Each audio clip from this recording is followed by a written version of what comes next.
Okay, this is the last chunk of what we're going to do in bigfuture.org as far as me talking to you the whole time.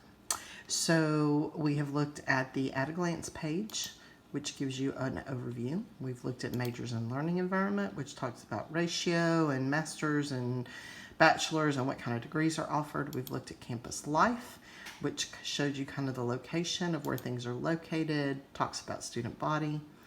And now we're going to look at paying, okay? Paying is very important, obviously, because college is expensive.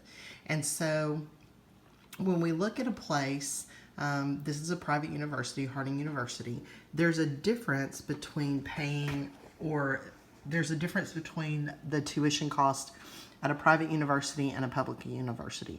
Not just because most people think of private universities as being more expensive, but private universities are funded by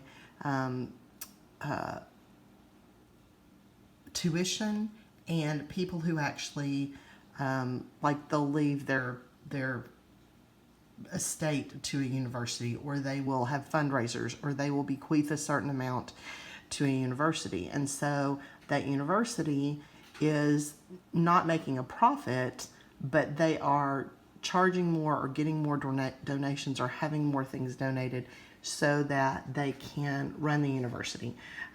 Private universities normally do not take any public funds, or if they do take public funds, it's normally limited. So up here at the top, you'll see that it says in-state and out-of-state. That means if you live in the state where that university is located, this is how much it costs. And if you live out of state in a different state, then you have a different set of costs.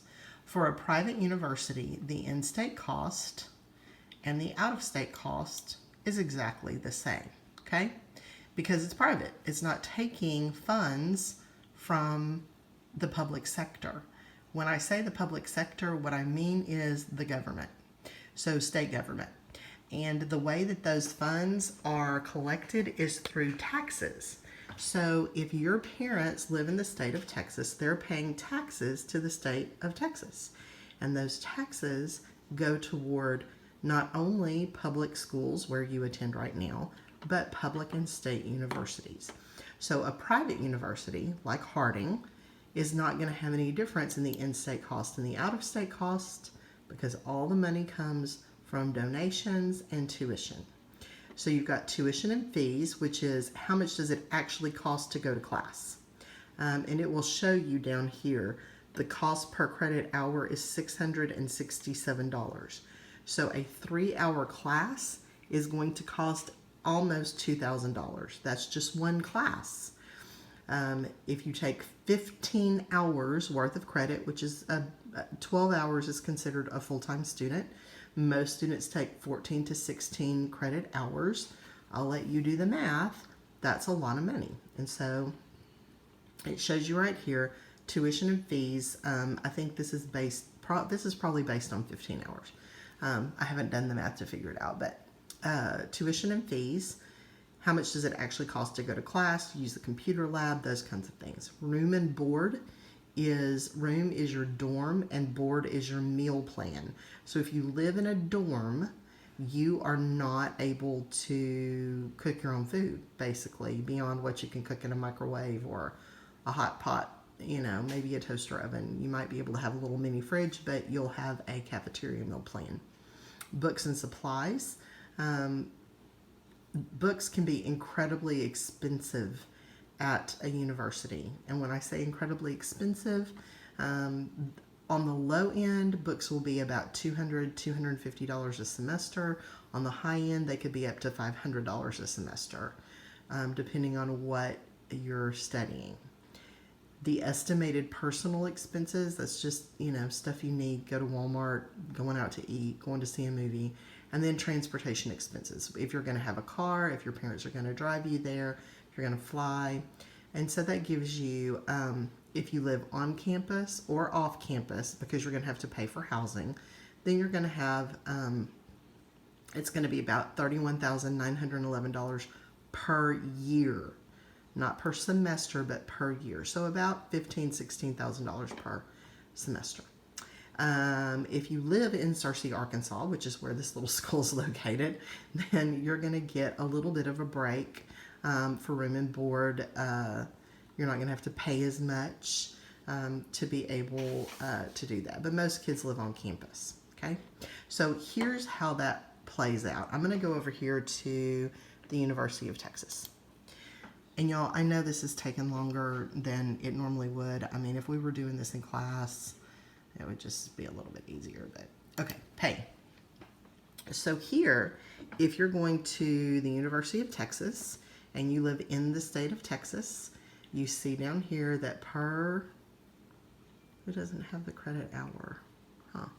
Okay, if you're in the state of Texas, it's going to cost you $10,818 for tuition, which is actually how much it costs to go to class, room and board, books and supplies, estimated personal expenses, and transportation expenses. So to go to UT, it costs about $27,722 per year. That's in-state. If you're out of state, it's going to cost about $55,000 per year. $55,000 per year. Why? Well, tuition is much more expensive if you are from out of state than if you are in state, okay? Because if you live in Mississippi, your parents don't pay income taxes to the state of Texas. They pay income taxes to the state of Mississippi. And so if you're leaving Mississippi to come to school in Texas, they're going to make you pay for what your parents have not contributed over all of those years. So in-state cost, $10,818 per year for tuition. Out-of-state cost, $38,228 per year. You can see that the room and board, the books and supplies, all of those things are exactly the same, even down to transportation expenses. It's the tuition and fees that are going to kill you. So those of you who are expecting to go to the University of Michigan or the University of Oklahoma or LSU, you can still want to go to school there. But unless your parents own a home in that state and have residence in that state, you are going to have to pay out-of-state tuition, which is really expensive.